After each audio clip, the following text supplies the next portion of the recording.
Hello everyone, welcome to my channel Neha's daily life. I hope so आप सब लोग बहुत अच्छे होंगे और थैंक यू फॉर सपोर्टिंग मी।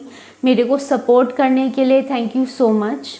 आज का जो टॉपिक है आपने टाइटल में पढ़ा ही होगा। आज मैं बात करने वाली हूँ अपनी कंसीविंग के बारे में। मैंने अपना बेबी किस एज में कंसीव किया।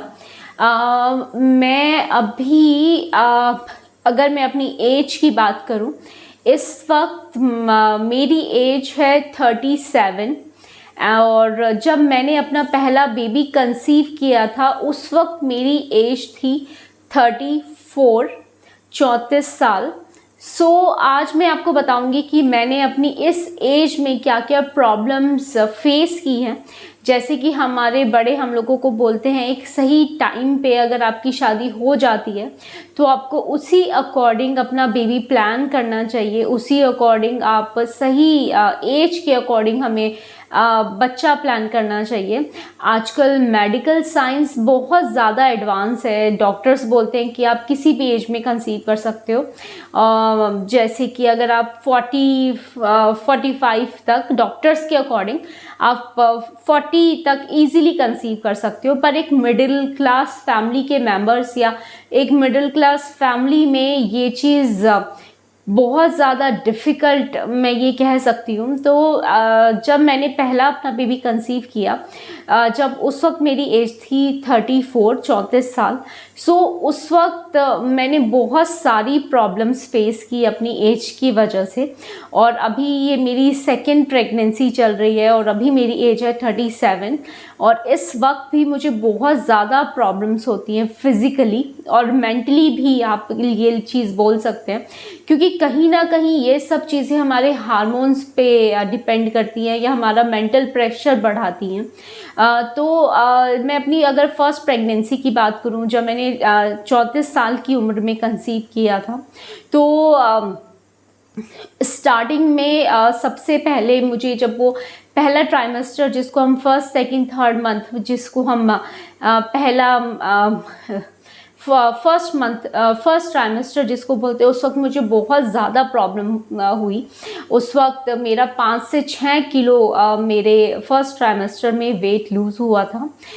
क्योंकि अगर आप जितना लेट कंसीव करते हैं ना, आपकी बॉडी उतनी ही मतलब उस चीज़ को एक्सेप्ट करने में बहुत ज़्यादा टाइम लगाती है। अगर आप सही टाइम पे अच्छा अपना बच्चा प्लान कर लेते हैं ना, तो वो आपके बच्चे के लिए भी बहुत अच्छा है और आपकी हेल्थ के लिए भी बहुत अच्छा है।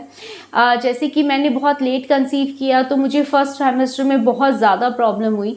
जैसे ही मेरा सेकेंड ट्राइमेस्टर स्टार्ट हुआ उसी वक्त मुझे ब्लीडिंग स्टार्ट हो गई और डॉक्टर ने बोला, मेरे को टमी में मेरे पेट में दर्द पेन होता था जब मेरे को ब्लीडिंग हुई।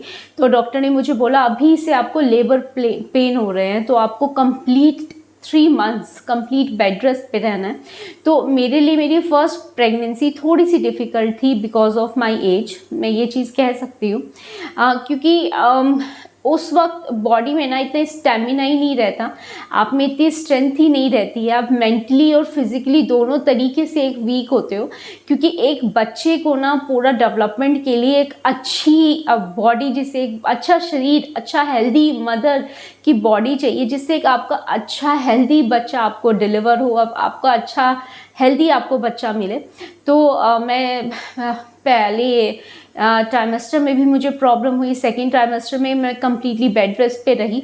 और जब मेरा थर्ड ट्राइमेस्टर था 7-8 मंथ्स, तो उस वक्त सब ठीक हो चुका था बिकॉज ऑफ माई डॉक्टर। जो मेरी डॉक्टर थी वो काफ़ी अच्छी थी, तो उनकी हेल्प की वजह से मेरा बेबी बच्चा अभी जब मेरी सेकेंड प्रेगनेंसी चल रही है उस वक्त भी मेरे को बहुत ज़्यादा प्रॉब्लम अभी फेस करनी पड़ती है। क्योंकि कहीं ना कहीं ये सब चीज़ें हमारे हेल्थ को इफ़ेक्ट करती हैं। मुझे सिर में दर्द बहुत रहता है सेकेंड प्रेगनेंसी में, मेरे को बहुत ज़्यादा हेडेक होता है और खाने का मेरा बिल्कुल भी मन नहीं करता। मुझे हमेशा वीकनेस फील होती है और लो एनर्जी, कुछ काम करने का मन नहीं करता। सारे दिन ऐसा मन करता है कि मैं लेटे रहूं, सोती रहूं। और तो सेकेंड प्रेगनेंसी में भी मेरी यही सब प्रॉब्लम्स अभी चल रही हैं। और तो मैं आपको यही बोलना चाहूँगी, अगर आपकी एक सही टाइम पर शादी हो जाती है तो आप सही टाइम पर अपना बच्चा प्लान करें। जब मेरी शादी हुई, हमने अपनी शादी के 4 से 4.5 साल बाद बच्चा प्लान किया। तो हमने बच्चा काफ़ी लेट प्लान किया, तो वो हमारी गलती थी शायद से, इसी वजह से वो मेरी हेल्थ इफ़ेक्ट हुई। तो मैं जितनी भी फीमेल्स ये मेरा वीडियो देख रही है, मैं उन लोगों को यही एडवाइस करूँगी कि अगर आपकी सही टाइम पे अगर आप अपना बच्चा प्लान करते हैं तो आपको एक अच्छा बच्चा, हेल्दी बच्चा डिलीवर होगा या रिसीव होगा, और आपकी हेल्थ भी सही रहेगी। अगर मैं अभी अपनी प्रॉब्लम्स की बात करूं तो मुझे हेडेक बहुत ज़्यादा रहता है, बॉडी बहुत ज़्यादा डाउन रहती है, कुछ खाने का मन नहीं करता, कुछ काम करने का मन नहीं करता, लेटे रहने का मन करता है, मुझे नाक से ब्लीडिंग होती है, मुझे कभी कभी बहुत ज़्यादा ब्लीडिंग होती है। तो मेरी प्रेगनेंसी सपोर्ट की टैबलेट्स चल रही हैं इस वक्त। मेरी प्रेगनेंसी के वक्त मेरी एज की वजह से ही एक मेरा मिसकैरेज भी हुआ। मेरी फर्स्ट प्रेगनेंसी के बाद मेरा सेकंड मिसकैरेज हुआ। अभी ये मेरी थर्ड प्रेगनेंसी है, उसमें भी डॉक्टर ने मुझे स्टार्टिंग से ही प्रेगनेंसी सपोर्ट टैबलेट्स दी हुई हैं, जिससे मेरा बच्चा सेफ़ रहे और मेरी हेल्थ ठीक रहे। तो मुझे कुछ मल्टीविटामिन्स और ये सब चीज़ें डॉक्टर ने सजेस्ट की हुई हैं। तो ये सब प्रॉब्लम्स बहुत ज़्यादा आपको फेस करनी पड़ेंगी अगर आप लेट अपनी प्रेगनेंसी कंसीव करते हैं। अगर आप एक मिडिल क्लास फैमिली के मेंबर हैं, तो मिडिल क्लास अगर आप एक पर्सन हैं या मतलब अगर आप मिडिल क्लास फैमिली से बिलोंग करते हैं, तो आपको ये सब प्रॉब्लम्स डेफिनेटली आपको फेस करनी होंगी। अगर आप बहुत हाई क्लास सोसाइटी में रहते हैं, या अगर आप अपने लिए हाउस हेल्प अगर अफोर्ड कर सकते हैं, या आपको कम्प्लीटली बेड रेस्ट अगर आप 9 मंथ अपना अफोर्ड कर सकते हैं, तो may be it is possible for you. ये आपके लिए बहुत मतलब सही हो सकता है कि आपकी प्रेगनेंसी सही रहे।